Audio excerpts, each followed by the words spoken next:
So it's been a couple of weeks since we built our super budget gaming PC, and we're starting to think about doing some upgrades. Now, to obviously get some more power out of this machine, we need to upgrade the CPU and graphics card.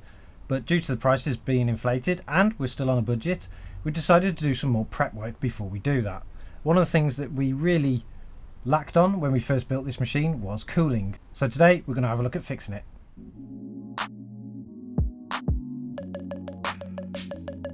So the extra cooling we're going to add today is going to be case fans. Now, because this is a super budget machine and we're still on a budget, we're going to have a look at some of the budget brands. Now, there's many out there. You can go to Amazon and you can find some up here fans, deep cool fans. They're all reasonably pretty good priced compared to your Corsair and your Cooler Master.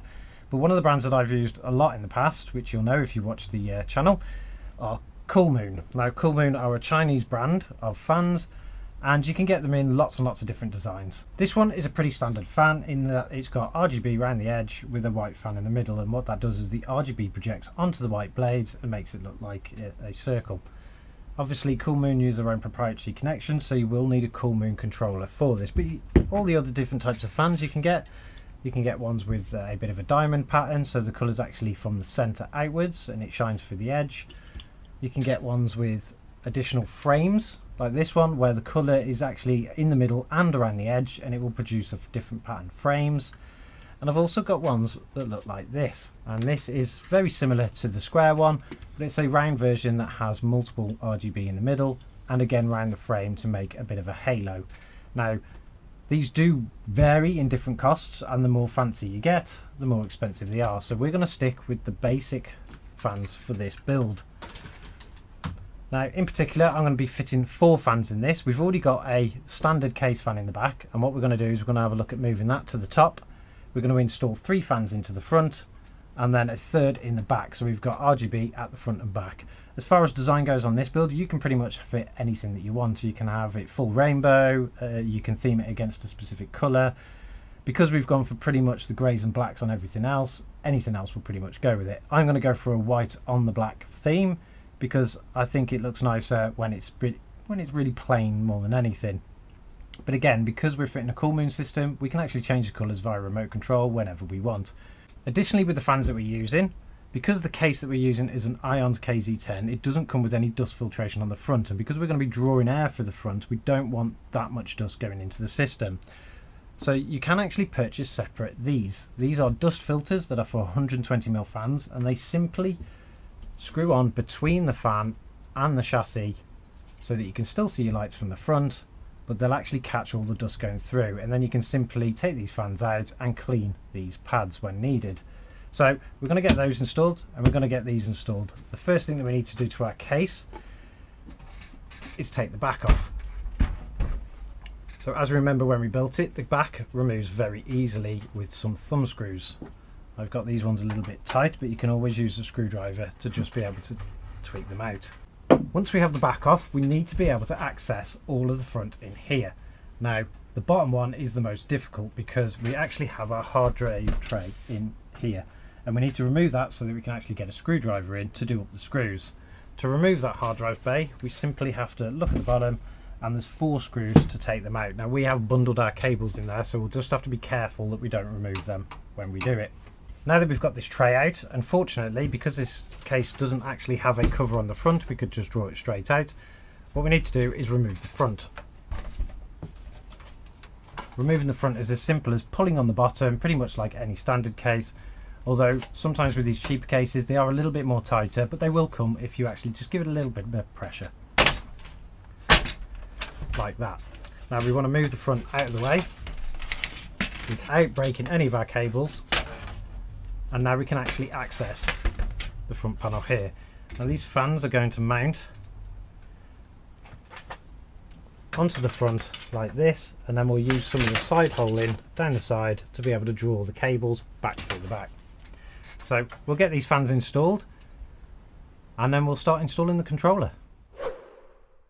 Now that we've got our front fans installed with the dust filtering into the back, so it actually sandwiches between the case and the fan. And it's worth just mentioning which way round the fans actually go. So I have done a tutorial on this before, and I'll link it in the description or at the top for you to have a look at how you actually install a basic setup for fans.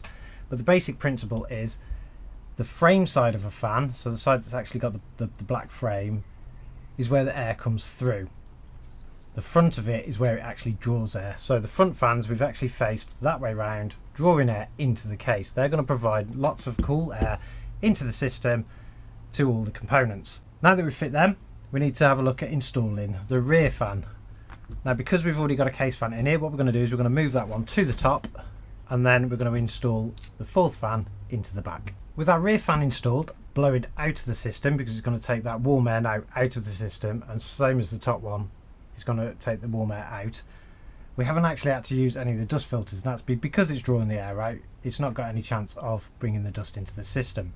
Now a setup like this is actually quite ideal for when you have not a lot of dust filtration on a case, and that's because the 3 fans in the front will produce more air than the 2 fans in the back, which will create a positive airflow. So it'll try and put more air into the case than they can take out, meaning the air has to escape through all the other cracks in the glass and throughout the other parts of the case.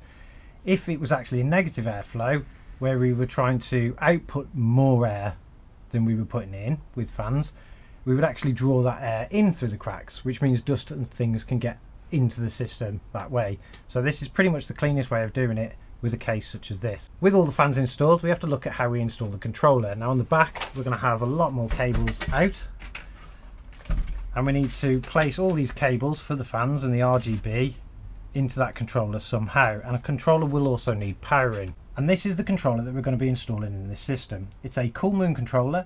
It's pretty standard for a lot of the budget ranges. It has 10 slots for fans and 2 slots for LED lighting. Now we're going to be, usually what I'll do is I'll install these into the bottom so you can't see them, or maybe onto the back of the power supply. But for this build, I'm going to actually install it at the top here, and that's because it will give us everything we need for the fans to be able to reach. Now we've only got 4 fans in there, so we only need 4 of the connections to be available, but we'll also have the LED ones at the top in case we want to add something else later. Now the Coolmoon systems do plug in using Molex, so we'll have to draw one of them out of the bottom and plug it in to power it. So we'll get this installed, and then we'll connect all the fans, and we'll do a bit of cable management, and then pretty much the job's done. Now all the fans are installed, and we've got the controller all installed and wired up, and we've done a pretty good job of cable management. The cables for the rear fan actually run across the top, and we've pinned it to existing. The controller is sitting here, and then we've got all the other fans have just bundled down and tucked into the case. So it's a pretty tidy job all around. Our controller gives us the ability to expand even further. We can put extra LEDs on it. We can put an extra fan in this side, and if we want to add even more fans later on, we can simply add them onto the other side of the controller. It may mean that we need to move the controller, but the actual cable management and making sure things are nice and tidy allow you to do that. So now all we need to do is turn it on and give it a test. So if we hit the on button, as you can see, they start lighting up. With the controller from Coolmoon, we can actually start to change the colours. We can have different schemes. Obviously we can have a bit of rainbow. We can flick through lots of different colours, and as you can see, with the system being in the colours it is, it's actually a pretty good system to go with any colour that you want. I'm going to leave mine on white though, so it's pretty plain, and it will allow us to really tone up lots of different things with this build going forward. So let us know in the comments what you want to see next happen to this machine, while we're still keeping our eyes out for a processor and a graphics card. If they do land and we manage to find something soon that's actually suitable and will really give this machine the boost that it needs for a budget price, we'll obviously go have a look at doing that next. Like this video if you like seeing these kind of things, and make sure you subscribe to the channel if you want to see what happens to this machine going forward. I'll see you again soon.